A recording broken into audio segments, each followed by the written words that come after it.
Bienvenidos a este nuevo análisis a fondo. Hoy la verdad es que tenemos entre manos un material verdaderamente excepcional, de esos que te dejan pensando durante días. Totalmente. Es de los que no se olvidan fácilmente. Pues sí, nuestra inmersión de hoy parte de un relato sumamente detallado que hemos sacado del canal de YouTube y bueno, explora un concepto que ha fascinado a la humanidad desde hace siglos, que es la famosa ley del retorno o lo que popularmente conocemos como karma. Exacto, el karma. Pero a ver, hay que dejar claro que nuestra misión aquí hoy no es perdernos en teorías abstractas ni en debates filosóficos lejanos. No, ¿qué va? Vamos a desgranar una historia real, una historia cruda y profundamente humana que tuvo lugar en las escarpadas colinas de Andalucía. Queremos entender la psicología que se esconde detrás del resentimiento, las dinámicas de la venganza y sobre todo la verdadera naturaleza de la justicia. Es que es un escenario perfecto para analizar todo eso. Ya lo creo. Para poner en contexto a quienes nos escuchan, imaginemos esta premisa inicial. Una mujer pasa 35 años exactos de su vida esperando noche tras noche que el universo castigue a la persona que más daño le hizo. 35 años. Se dice pronto. Fíjate, 35. Sin embargo, cuando esa supuesta justicia divina finalmente llama a la puerta y su enemiga muere, en lugar del dulce sabor del triunfo, esta mujer solo encuentra un vacío absoluto. Y no solo eso. Ahí viene el giro. Exacto.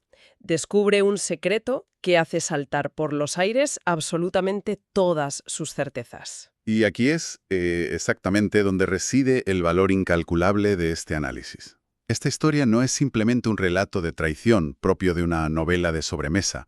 Es un caso de estudio fascinante sobre el comportamiento humano. Desde luego. Nos muestra cómo las personas somos increíblemente hábiles, vamos, casi arquitectos magistrales, a la hora de construir nuestras propias prisiones invisibles. Prisiones que además nos hacemos a medida. Eso es, y que, para colmo de males, suelen estar cimentadas sobre percepciones completamente erróneas. Lo que vamos a ir descubriendo a lo largo de este recorrido es cómo la idea preconcebida que tenemos sobre lo que significa el castigo o la justicia rara vez coincide con la inmensa complejidad de la realidad. Claro, porque a veces el mayor de los castigos no hace ruido. Ningún ruido. Opera en absoluto silencio. Pues vamos a situarnos en el escenario, porque el punto de partida que nos dan las fuentes es potentísimo. Nos describen la vida de la protagonista, Carmen. Hoy por hoy, bueno, en el momento del relato, es una mujer de 65 años. Una mujer que además vive en unas condiciones durísimas. Totalmente aislada.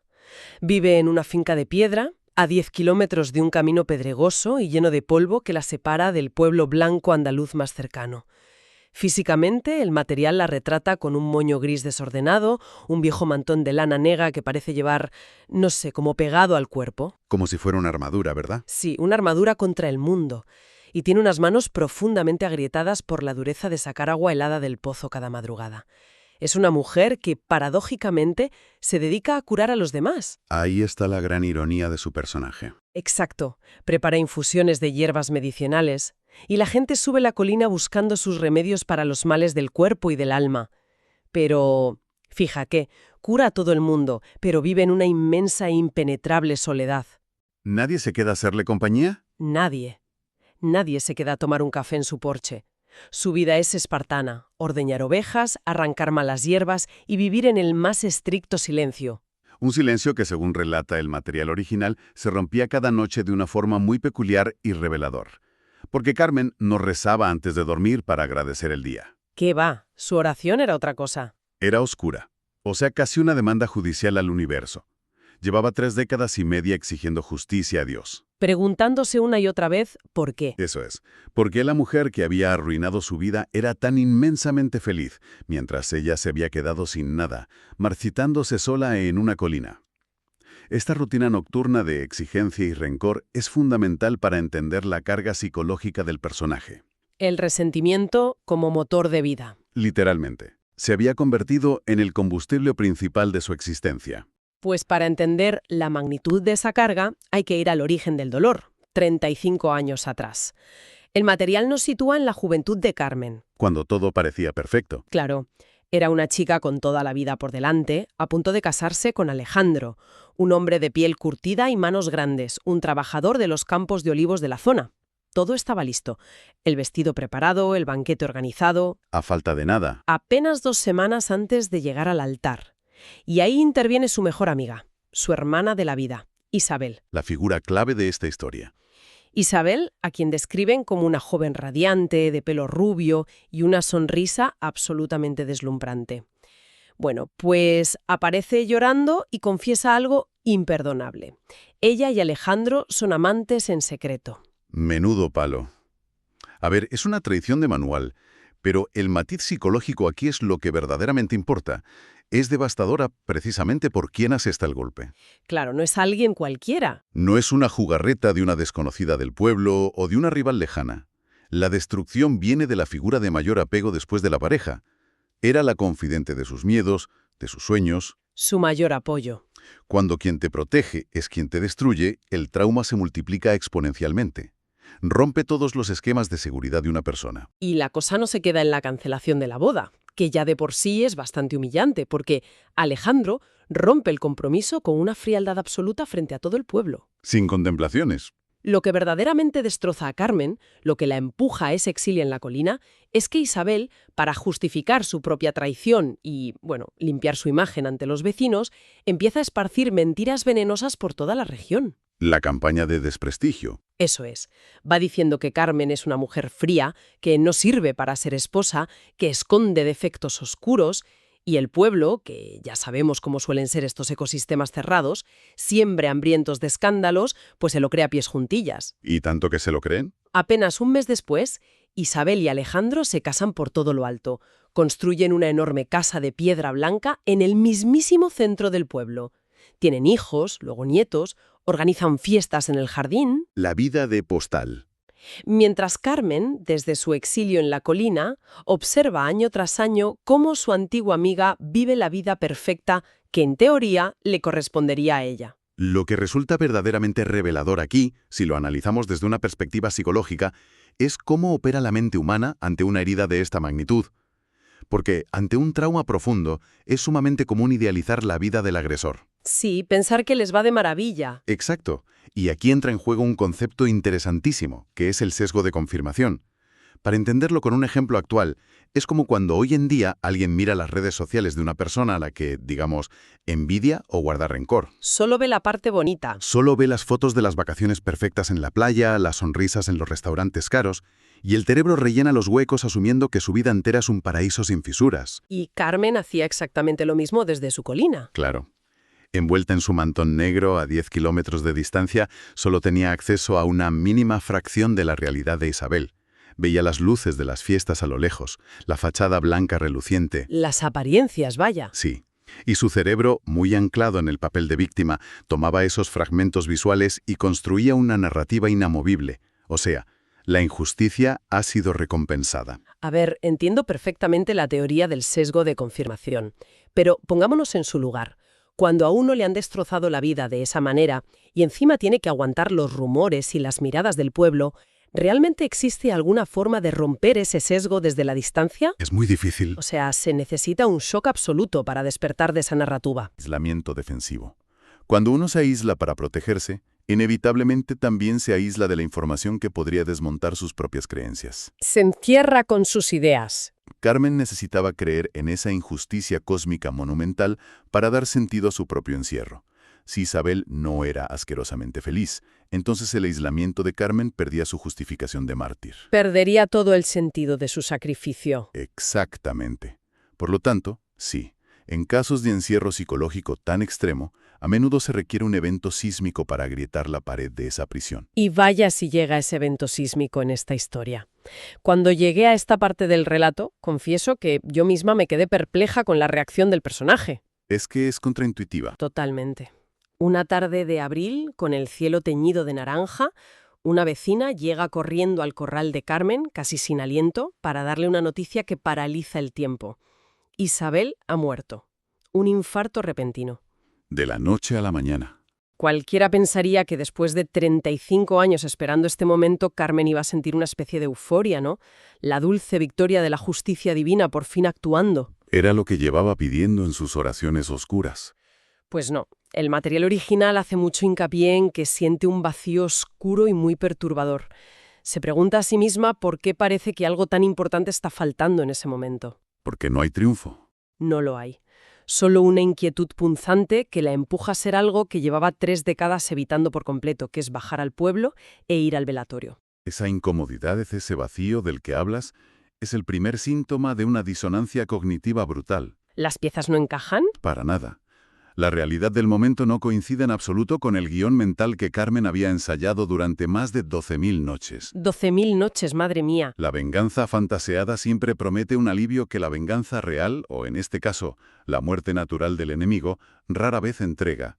Ese es el primer gran crujido en su prisión de certezas.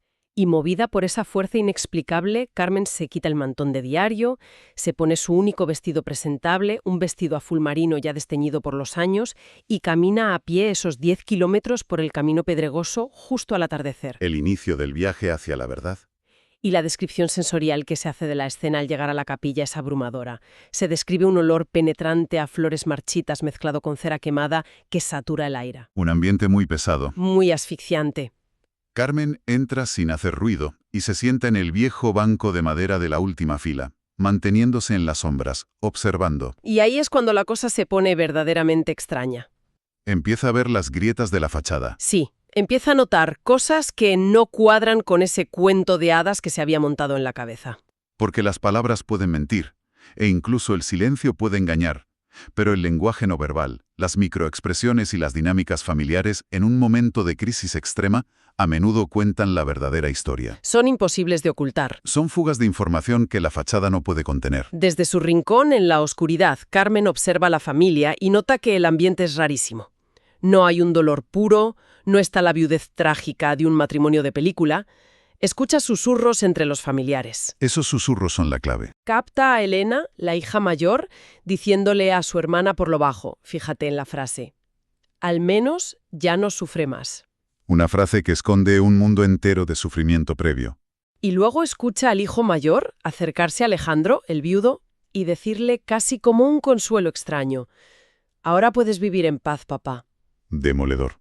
Pero el momento que la deja completamente a cuadros, el verdadero punto de no retorno, es cuando la capilla se vacía un poco y Carmen se acerca por fin al féretro. El cara a cara. Esperaba ver a la mujer rubia, radiante y altiva que recordaba, pero en su lugar se encuentra con un rostro demacrado, avejentado prematuramente, sin brillo. Consumida. Y lo que más le impacta son las manos. Unas manos desgastadas, llenas de callos y manchas. Manos de alguien que ha trabajado como una mula y ha sufrido muchísimo. No las manos de una mujer de alta sociedad que vive de fiestas en el jardín. Exacto. Y de repente, Alejandro aparece frente al ataúd. Pero no está llorando de amor o de tristeza por perder al amor de su vida. Está consumido por un temblor incontrolable. Murmura algo ininteligible, como si lo devorara la culpa, y sale huyendo de la capilla, literalmente tropezando con sus propios pies en su prisa por escapar. Lo que presenciamos en esa capilla, a través de los ojos de Carmen, es la demolición total y absoluta de su narrativa. Sus convicciones más firmes caen a plomo en cuestión de minutos. Todo lo que creía saber desaparece. Para comprender la magnitud de esto, debemos introducir el concepto de la fachada social. El miedo al que dirán es una de las fuerzas coercitivas más brutales que existen en nuestra sociedad. Sobre todo en comunidades pequeñas, claro. Exactamente. Especialmente en comunidades pequeñas donde el escrutinio de los vecinos es constante y asfixiante. Isabel se vio obligada a convertirse en la arquitecta y celadora de su propio infierno. Porque tenía que mantener el papel. Porque para mantener la ilusión de haber tomado la decisión correcta frente al pueblo que ella misma había manipulado, tuvo que sacrificar su propia integridad física y mental. Es terrible. Carmen choca de frente con la cruda realidad de que la vida perfecta que tanto envidiaba no era más que un espejismo sostenido por el puro pánico. Y las piezas terminan de encajar cuando Carmen, aturdida por todo esto, sale de la capilla buscando aire. Se sienta en un banco de la plaza bajo la luz parpadeante de una vieja farola. El momento de la revelación. Allí aborda a Elena, la hija mayor de Isabel, que ha salido a tomar el fresco con los ojos enrojecidos. Y por primera vez en 3 décadas, Carmen hace una pregunta directa. Rompe su silencio. Y Elena le responde con una revelación que es una auténtica bofetada de realidad. Le confiesa que Isabel llevó a Carmen clavada en el corazón hasta su último suspiro. Un peso enorme de culpa. Le confiesa que cuando Elena tenía unos 20 años, su madre se derrumbó y le relató con lágrimas de pura vergüenza cómo le había robado el prometido a su mejor amiga. Le admitió a su propia hija que aquel fue el mayor, el más terrible y el más destructivo error de toda su vida. Es un giro argumental que destruye de un plumazo la imagen del monstruo unidimensional. O sea, convierte a la gran villana de la historia en un ser humano roto. Muy frágil. Frágil y consumido por el arrepentimiento. Y esto, claro, requiere un reajuste cognitivo masivo por parte de Carmen en ese momento. Pero espérate, porque lo que viene después pone los pelos de punta. Elena detalla el calvario, el infierno literal que se vivía a puerta cerrada en esa gran Casa Blanca. La pesadilla detrás de la fachada. Resulta que Alejandro, ese supuesto premio gordo por el que Isabel arrasó con todo, empezó a beber casi desde la luna de miel. Era un alcohólico violento que la golpeaba brutalmente. Un horror. El relato describe cómo Isabel tenía que esconder enormes moretones bajo vestidos de manga larga en pleno verano andaluz. En pleno verano andaluz, imagínate. A 40 grados a la sombra y ella tapada hasta el cuello, inventando caídas absurdas por las escaleras de piedra para justificar las marcas ante las vecinas. Siempre justificando. La puerta y marcharse. Y la respuesta a esa pregunta es verdaderamente el núcleo de toda esta tragedia humana. A ver. Isabel no podía dejar a Alejandro porque ella misma había construido los muros de esa prisión al destruir a Carmen. Había convencido a toda la comarca de que Alejandro era el amor verdadero. Claro, el hombre por el que valía la pena perder a una hermana. Y mentir descaradamente a todo el pueblo. Admitir públicamente que era víctima de violencia doméstica, separarse y volver derrotada, significaba admitir ante los demás y ante sí misma que había destrozado la vida de su mejor amiga por un error catastrófico. El orgullo es una trampa mortal. Su orgullo, combinado de forma letal con el estigma social de la época, cerró con doble llave los barrotes de su jaula. Prefirió recibir los golpes en silencio, antes que enfrentarse a la humillación pública de su equivocación. Madre mía, es que es escalofriante. Y esto nos lleva a un punto del análisis que personalmente me dejó pensando un buen rato. Las matemáticas del resentimiento. Ese cálculo es sobrecogedor. Las fuentes nos presentan un cálculo que verdaderamente detiene el tiempo. 35 años equivalen a 12.775 días. 12.775. Pensemos en esa cifra. Son 12.000 amaneceres, 12.000 noches yendo a la cama.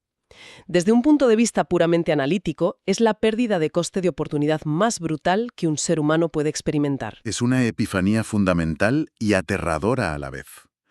Carmen pasó cada uno de esos 12.000 días encerrada en una celda de piedra y hierro, pero forjada por su propio rencor. Envuelta en ese mantón negro. Un mantón que simbolizaba su soledad autoimpuesta.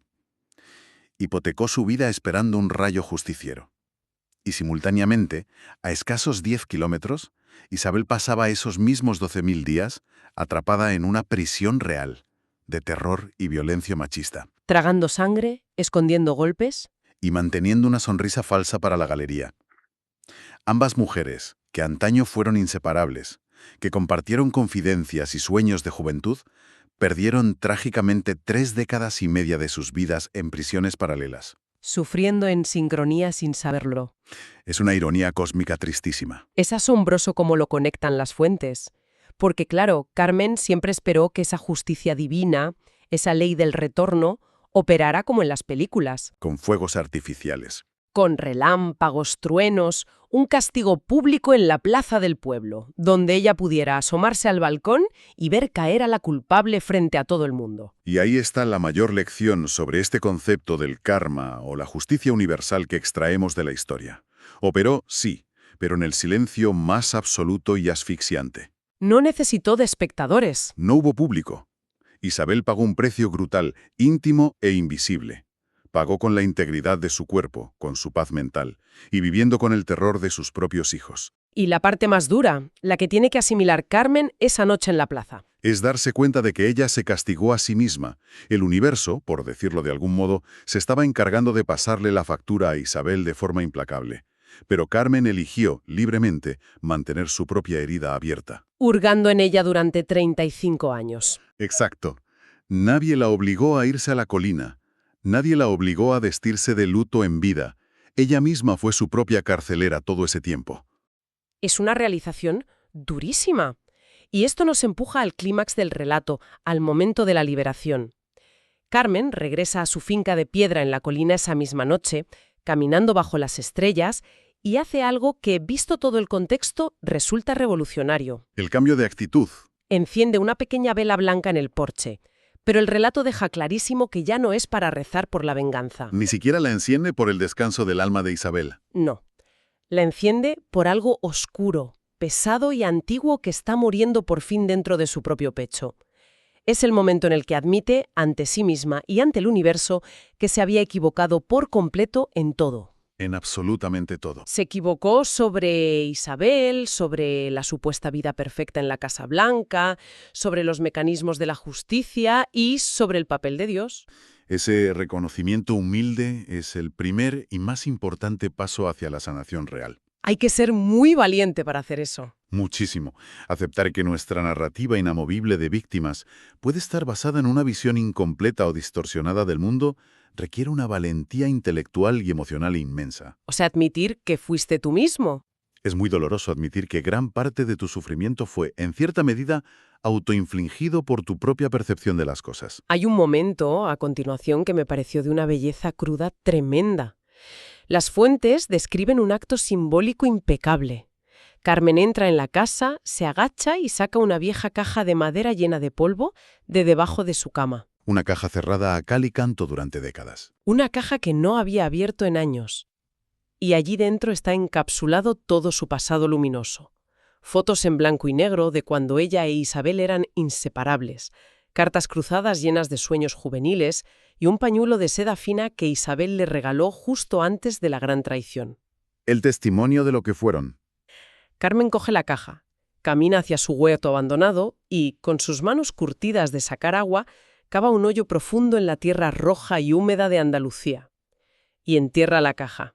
Pero ojo al matiz de cómo lo hace. Sí, no lo hace con la rabia y el asco con el que habría tirado esas cosas al fuego el día anterior. Lo hace con un inmenso respeto. Como un ritual de despedida. Arrodillada, con las manos manchadas de barro, se echa a llorar. Llora por Isabel y la vida de horror que aguantó. Llora por Alejandro, consumido por sus propios demonios violentos. Llora por los hijos de ambos. Claro, que crecieron aterrados en esa casa de los horrores. Y, sobre todo, llora profundamente por la joven Carmen de 30 años, aquella chica ilusionada a la que ella misma no permitió seguir viviendo. Esas lágrimas frente a la tierra removida capturan el verdadero significado del perdón, tal como lo define de manera brillante el material que estamos analizando. Que a veces lo entendemos mal. Lo entendemos fatal. A nivel social y cultural solemos tener una idea muy equivocada del perdón. Lo confundimos con la absolución. O con justificar el daño. Exacto. Pensamos que perdonar a alguien es decirle que lo que hizo no estuvo tan mal, o que implica forzarse a olvidar el daño sufrido.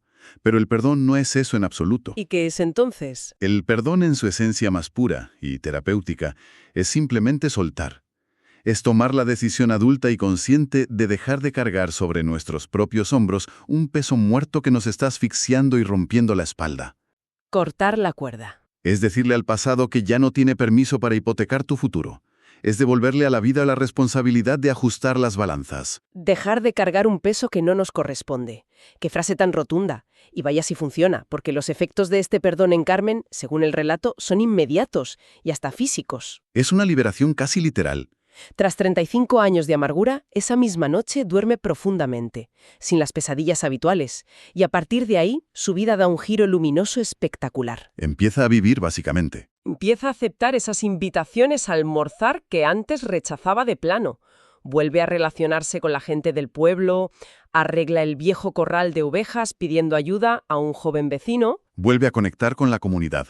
Planta flores de colores vivos, geranios y gitanillas, alrededor del porche que antes era gris y austero. E incluso, en un detalle que parece menor, pero que narrativamente lo dice todo, se compra un vestido nuevo de un alegre color rosa. Abandonando por fin el luto permanente. Meses después, incluso es capaz de leer una carta que Isabel le había escrito hacía 10 años y que nunca se atrevió a enviarle, confirmando su profundo arrepentimiento. ¿Cierra el círculo? Y el cierre visual que nos regalan las fuentes es un domingo, por la mañana. Carmen entra a la capilla del pueblo, pero ya no se esconde en el último banco, entre las sombras. Ya no tiene por qué esconderse. Se sienta en la primera fila, con el rostro sereno, bañada por la luz del sol andaluz que entra por los vitrales. Esa imagen final, el contraste de la luz del sol bañando la primera fila frente a la oscuridad inicial de aquel mantón negro en la colina. Es muy potente. Es la metáfora perfecta del viaje que hemos analizado hoy. Nos enseña de forma contundente que la verdadera justicia nunca ha consistido ni consistirá en ver cómo el otro sufre, llora y se arrastra por los suelos pidiendo clemencia. Porque eso al final solo te encadena a ti también. La verdadera justicia, el equilibrio real, es poseer la libertad absoluta para vivir la propia vida en paz. Mientras exigimos ver el sufrimiento de quien nos hizo daño, seguimos atados a ellos, seguimos siendo sus prisioneros. Totalmente. Solo cuando renunciamos al papel de verdugos cósmicos, recuperamos la libertad de ser nosotros mismos. Entonces, después de todo este recorrido, cabe preguntarse qué significa todo esto a nivel práctico. Este análisis nos ha llevado desde la amargura más asfixiante bajo un mantón negro en una colina solitaria, hasta la libertad plena y luminosa bajo el sol de Andalucía. Un viaje extraordinario. Y esto, inevitablemente, plantea una reflexión fundamental para quienes nos acompañan al otro lado. Nos obliga a mirar hacia adentro y cuestionar el presente. ¿Qué prisiones invisibles habitamos en el día a día? Es una gran pregunta. ¿Qué pequeños o grandes rencores se están alimentando en secreto, consumiendo energía, tiempo y alegría, mientras espera un castigo que quizás ya ocurrió de formas que ni siquiera se pueden ver a simple vista? Es escalofriante pensar cuántos días de esos valiosos 12.000 se podrían estar perdiendo por la terquedad de mirar la herida en lugar de curarla. Y sumado a eso, es vital recordar siempre la trampa de los espejismos, lo de las apariencias. En la inmensa mayoría de los casos, la fachada social es precisamente eso, un simple decorado de cartón piedra. Rara vez se tiene la imagen completa del sufrimiento ajeno. Nunca sabemos lo que pasa a puerta cerrada. Asumir que alguien ha salido impune de sus malos actos, solo porque sus redes sociales, su cuenta bancaria o su imagen pública proyectan éxito y felicidad constante, es un error de cálculo monumental. Es engañarse a uno mismo. Y lo peor de ese error es que a quien verdaderamente perjudica es al que observa lleno de resentimiento. No podría estar más de acuerdo. Ha sido una exploración fascinante de la naturaleza humana. Para cerrar esta inmersión profunda y basándonos en todo lo que hemos destilado de las fuentes, me gustaría lanzar una idea final. A ver. Algo para darle una vuelta de tuerca. Si de verdad hemos aprendido que el castigo más cruel e implacable es en realidad la prisión que uno mismo se construye con sus propias malas decisiones y mentiras. Tal y como vimos con Isabel, sí. Tal vez el acto de venganza más radical, subversivo y poderoso que un ser humano puede cometer en esta vida no sea exigir que caiga un rayo de justicia divina sobre el enemigo. Sino que... Tal vez, y solo tal vez, la mejor respuesta sea atreverse a ser escandalosamente feliz a pesar del daño recibido. Soltar el equipaje y dejar que el inmenso universo, en su eterno y absoluto silencio, se encargue de cobrar los recibos pendientes. Qué gran reflexión. Nos quedamos con esa idea para pensar un buen rato. Un saludo y hasta la próxima inmersión.